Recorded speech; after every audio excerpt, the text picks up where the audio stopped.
Здравейте, аз съм Кито, а вие сте с новия 4-ти епизод на EON Movie Box.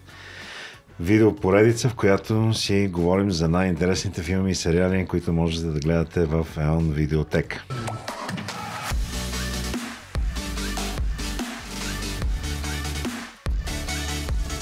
И понеже септември е месеца на наградите Еми, днес ще си говорим именно за някои от най-популярните сериали, които са били номинирани или са получавали Еми.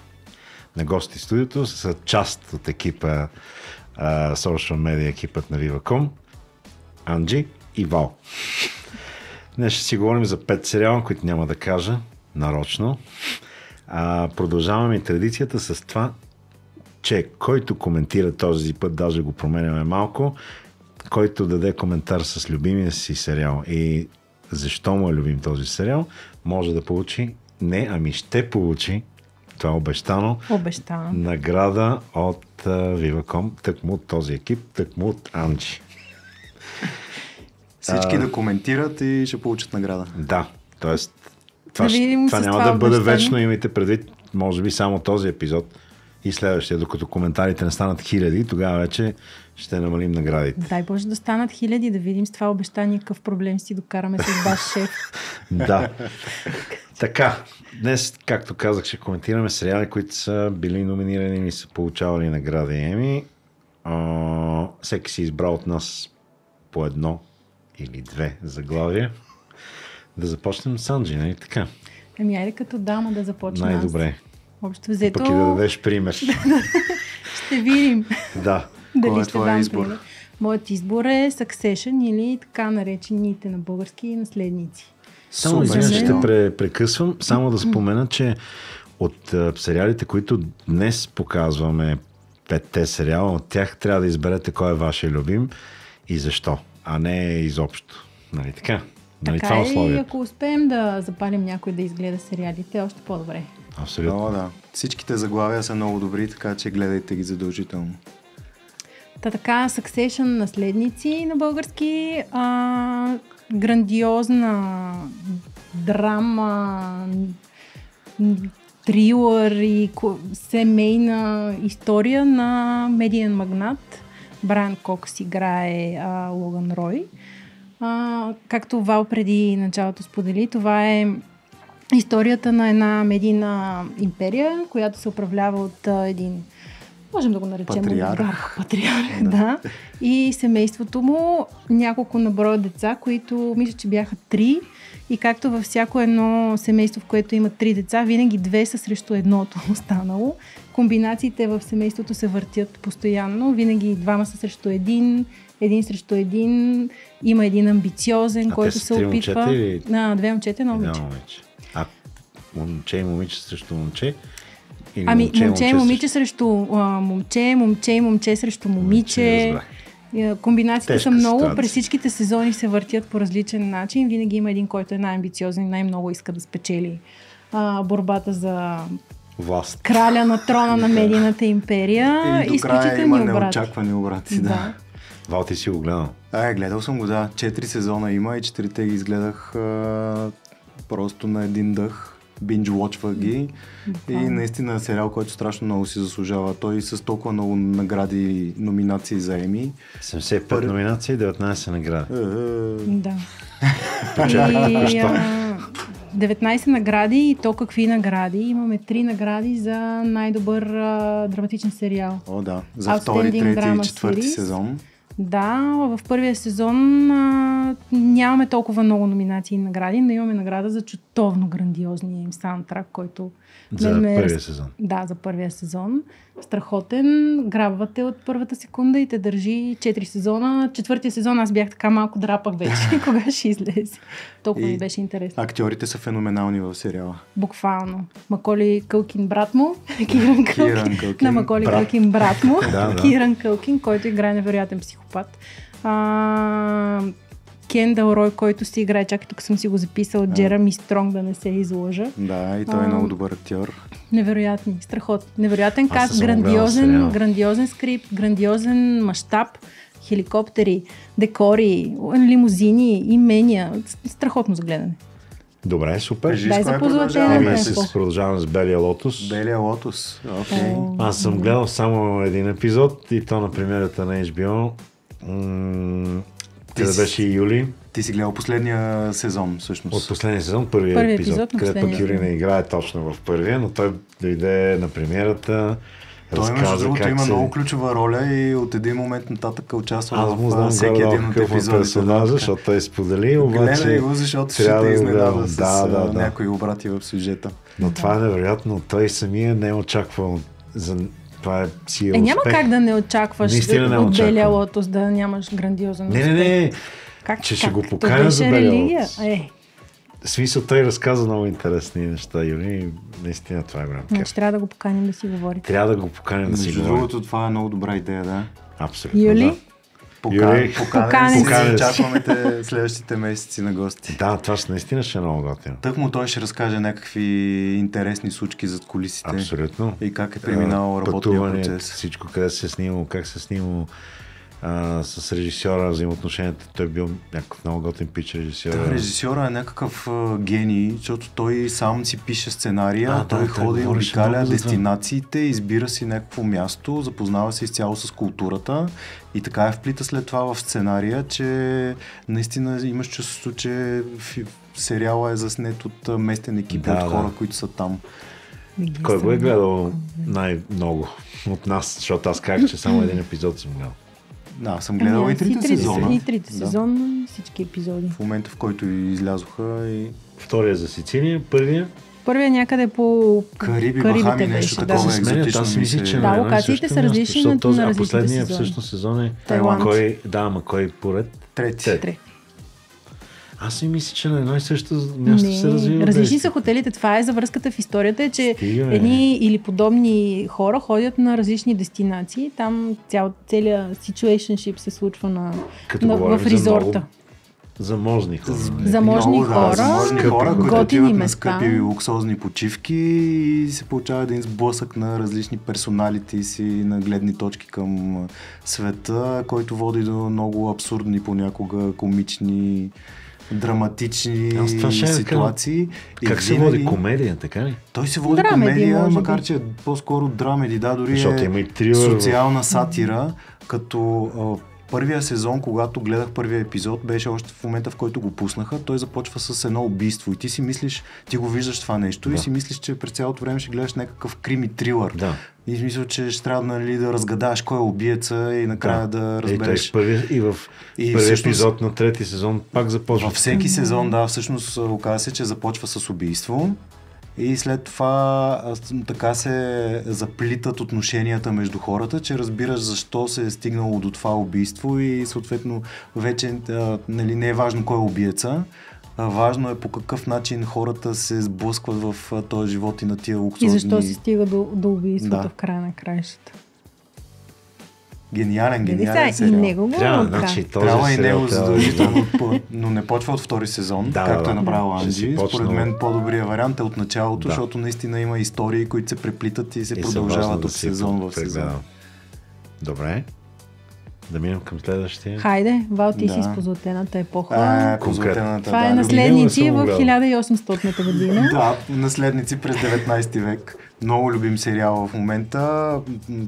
3 сезона минаха, като сега третия сезон беше вече възможно най-добрия, който са снимали. Дума горе-долу. Висшето общество в Ню Йорк, в Щатите, в края на 19 век. Като много е интересно за сериала, че атмосферата и цялата епоха е пресъздадена в много конкретни детайли и ако някой иска да се запознае с времената, нравите, какво се случва в Щатите в края на 19 век, наистина сериалът ти дава много ясна картина за отношенията, дори понеже потънах... За отношенията между хората? Между хората, привички, навици, висше общество, да, слуги, по какъв начин е разделението. Дори понеже сега като гледах третия сезон, потънах в много подкасти, в които се коментира епохата и това, което се предава в сериала. Много е интересно, че в целия сериал всъщност са ползвани случки, които са действителни. Дори има персонажи, които се препокриват с реално съществуващи персонажи. Да, и главното семейство в сериала всъщност е инспирирано от фамилията Вандербилт, които и до момента Холандци. те са холандци, но те са една от най-богатите фамилии в Щатите още от 19 век до ден днешен. Да. Холандци. И са много известни. Глория Вандербилт е една от най-известните. Всички в Америка, там няма... А Нью Йорк тогава казва ли се Нью Амстердам ли беше? Не, вече си е Ню Йорк. Има сблъсък между Англия, хората, които са богати от по-отдавна и новобогаташите, като естествено тия, които са old money, не искат да допуснат до висшето общество новобогаташите. Има сблъсък на много социални нива и много интересен сериал. Борят се за ложи в операта, едните не ги пускат, другите не им дават, строят си втора опера. Метрополитен. Изцяло втория сезон беше посветен на откриването на Метрополитен опера и по какъв начин са се случили нещата, откъде е дошло финансирането, което наистина е пак реална история, която е използвана от тогавашните вестникарски заглавия. И до такъв начин обаче са потънали създателите на сериала в детайла, че дори отделни реплики, които не можеш да ги хванеш, са истински за тогавашните времена. В последния сезон имаше точно в операта двама души, които се разминават и си точно две реплики си казват за това трябва ли операта да се пее на италиански всичките опери или трябва да е на оригиналния език, на който е написана. И всъщност в подкастите, които гледах, ми се оказаха, че да, това е истински спор, който тогава е съществувал и във вестниците дълго време са писали за това, трябва ли да се пеят на италиански или трябва да има и опери на немски. Дори в такива дребни детайли всичко е улучено много точно за епохата. Много хубаво проучен, декорите отново са брутални. Къщите, са си свършили перфектно работата, да. Страхотно. Иначе сериала е създаден от Джулиан Фелоус, който е креатора и на Downton Abbey. Така че всички, които са гледали Downton Abbey, горе-долу могат да знаят какво да очакват и от позлатената епоха. Пак посветнаха очичките, забелязваш? Да. Станаха 3 сериала. И него ще го гледам. Не съм гледал. Невероятно. Нищо следващите не съм ги гледала аз, така че освен един. Дайте да видим кой е следващия. Следващия е Пингвина. Много добър сериал. Айде, сега мен ме накара. На терасата си говорихме с Вол за Пингвина. Мини сериал, който най-вероятно няма да има продължение. Защо? Той леко отворен остана. С отворен край, защото според мен по-скоро ще го прелеят Пингвина в други сериали, към Батман. Разкажете ми за какво става въпрос. Обаче може да е през призмата на Пингвина, което ще е много симпатично. Да не е водещия да е Батман, а обратното Пингвина. Игран сюжет. Кито, ти си голям фен на Пингвина, така че... Разкажете ми, аз нямам представа за какво става въпрос. Това си говорихме с Вал. Общо взето, според мен линията става дума за гетото в този град Готъм, където всички драпат да изплуват някакси от това гето и да станат, да имат някакъв стандарт на живеене. Случая с Пингвина е, че освен, че е от бедно семейство, той се ражда с травма и има нужда от внимание от родителите си, което не получава, най-вече от майка си. Даже не знам дали имаше баща, той не съм много сигурен. Мисля, че го имаше в началото бащата, беше показан. Но май си раснаха основно с майка си, няма значение. Но той в желанието си да привлече вниманието на майка си, да има, наистина да бъде обичан от нея, всъщност започна да прави бели, които след това почна да правят зловещи неща. Били, той се оказа истински психопат и социопат. В крайна сметка, за съжаление, си стана социопат, който търсеше внимание, само че по по-неприятни начини. Но... чрез насилие и чрез садизъм. И за едно момче, което пък стана негов приятел и негов служител. Няма да разказвам как става, как се развива нататък. Но така, общо взето една история за бедните хора в гетото на един голям град. За това как родителите могат да прецакат живота. Тази линия абсолютно. Така ми звучи. Общо взето така ми звучи. Поне един епизод, в който това е разказано много внимателно, защо е стигнал. Между другото, той не е единственият персонаж, който всъщност има. Но в богаташката, в богаташката фамилия абсолютно по същия начин децата са... е също смазана от родителите си и тя също става на практика психопат. Те са равностойни дори в един момент като злодеи. Абсолютно, да. Добре, остана петия сериал за днес, който ще... Твоя, дето го гледаш цял живот. Това е твой Този, избор, който аз гледам наистина от много време. И то пак, ние го почнахме заедно с сина ми, но сина ми продължи да си го гледа. Аз малко прескачам в епизодите, че даже и в сезоните, за съжаление. И това е Теория на големия взрив. Виждам, че има 55 номинации и 10 награди Еми. За 12 сезона. Много ме кефи тази комедия. Приятелства, чудесни. Кой ти е любимия персонаж? Не мога да преценя. Или някой от другите? Аз много харесвам индиеца, как се казваш те? Раджеш Котрополи. Много ми харесва. Добре. Плюс това, четирите... Просто се учудих как го изхвърля така. Защото аз също ми е любим сериал и затова. Така ли? Гледал съм ги всичките 12 сезона, да. Няма, аз не... Дори от време на време си го пускам така да си заспа на Теория за големия взрив и си заспивам и ми е супер. Готиното е, че можеш да гледаш всеки епизод на практика, без да си гледал тук преди. мога да почнеш и от 5-ти сезон, няма да изтървеш. Не е съвсем така, защото някои от персонажите идват развиват се. И не е лошо да проследиш някои от линиите, но теоретично, особено ако пък си го изгледал, или поне си изгледал първите 2-3 сезона, теоретично можеш да си гледаш който искаш епизод, от който искаш сезон. Не ме заребихте по Теория на големия. Напротив. Много ще ти хареса. Трябва толкова леко. Мисля, че много ще ме върне в 2000-та и не съм сигурна, че много искам. Плюс това, те линии са странични, но в смисъл, нали, те са заложени, че са учени, че са любители на комикси и на sci-fi и на такива неща, но освен това има толкова приятни... Всеки епизод си има някаква теза, която може да абсолютно да... Може, ама... Има за отношенията между мъже и жени, отношенията с родителите са много интересни, майките и на Шелдън и на... Също, те на всичките майки. Пореден сериал с проблем с майката. Имаше една серия, където индиеца все пак си намери момиче и майка им каза, тя не е индейка, абсурдно. Не става. Там не става, там е трудно. И изобщо, смисъл, наистина всеки епизод си има някаква темичка, която си е вътрешна, най-вече за взаимоотношенията между хората, и тя е толкова приятна, че с тези другите неща, те са просто като линии, които те стават все по-маниакални, по-зловещи, но във всеки епизод има нещо, което е много човешко и много хубаво. Добре, един епизод, но да. Така, да припомним с условието с коментарите. Всеки, който коментира кой му е любими от тези 5 сериала и защо, ще получи награда. Всеки. Анджи го гарантира това. Анджи в какъв проблем ще влезе с този епизод. Го на запис. Така. Пък предния път имахме една идея тези коментари, които най-много ни харесват да бъдат споделени, но нека първо се натрупат коментари пишат, и тогава, когато има интересни коментари и наистина са много, тогава ще може да избираме между тях. Така че коментирайте кой ви е любимия сериал от тези 5, които споменахме днес и защо ви е любим този сериал и ще получите награда.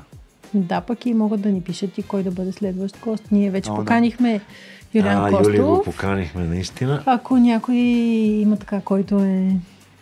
Това е също симпатично. Ето, това обаче няма да е част от играта.